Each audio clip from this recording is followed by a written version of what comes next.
सुमन गायत्री के चैनल पर आप सभी का स्वागत है।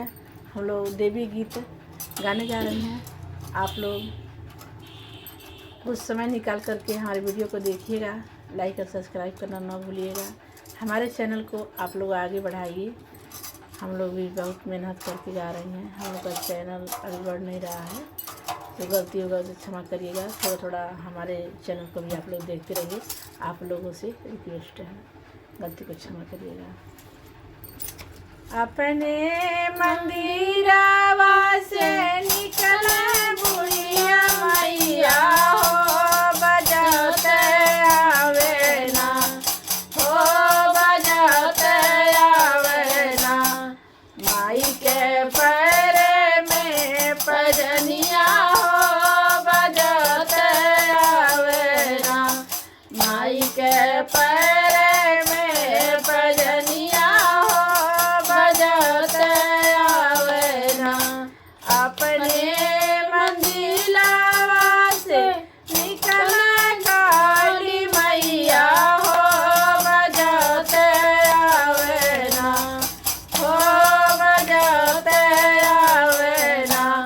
माई के पैरे के पजनिया हो, बजाते आवे ना। माई के पैरे के पजनिया बजत आवे घुघरू नचाते आवे सेवका हो, बोलाते आवे ना हो, बोलाते आवे ना। काली मैया के जय करवा हो, बोलाते आवे ना। बुढ़िया मैया के जय करवा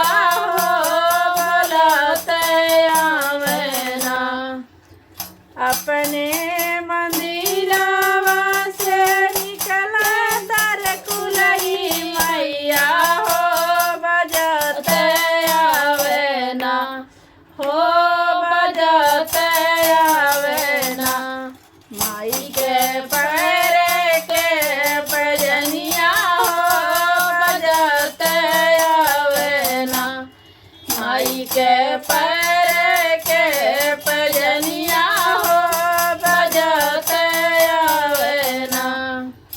बजते आवे घुघरू नचाते आवे सेवका हो, बोलाते आवे ना हो, बोलाते आवे ना।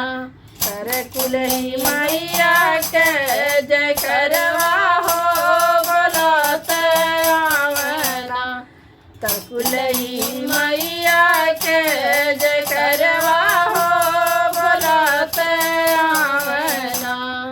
अपने मंदिरवा से निकले सनमती मैया हो, बजाते आवे ना हो, बजाते आवे ना। माई के पैरे के पजनिया हो, बजाते आवे ना। बजते आवे घुंघरू नचाते आवे सेवका हो, बोलाते आवे ना हो, बोलाते आवे ना। सुनमती मैया के जय करवा हो, बोलाते आवे ना। सुनमती मैया के जय करवा हो,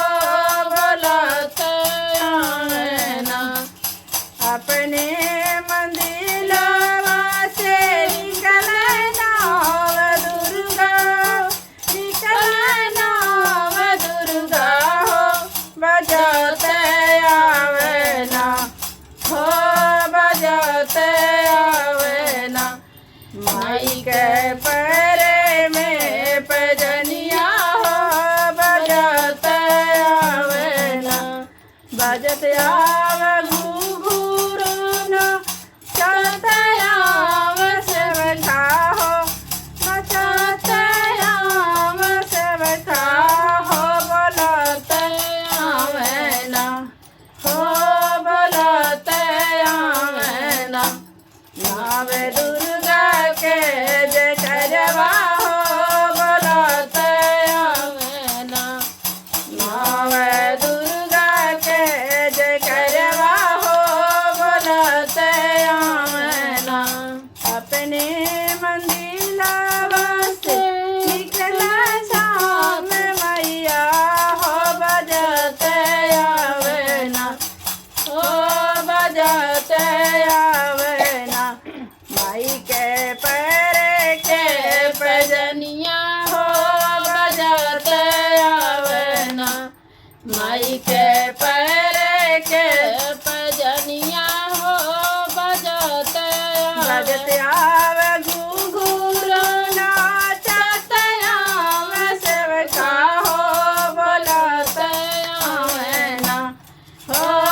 में मैया के जय करवा हो बोलते आवे ना सामे मैया के जय करवा हो बोलते आवे ना अपने मंदिलवा से निकला सा तो बहिनिया हो बजाते आवे ना हो बजाते आवे ना उनके पैर के पैजनिया हो बजाते आवे ना बजते आवे घुंघरूना चलते सेवका हो बोलाते आवे ना हो बोलाते आवे ना तो बहिना के जय करवा हो बोला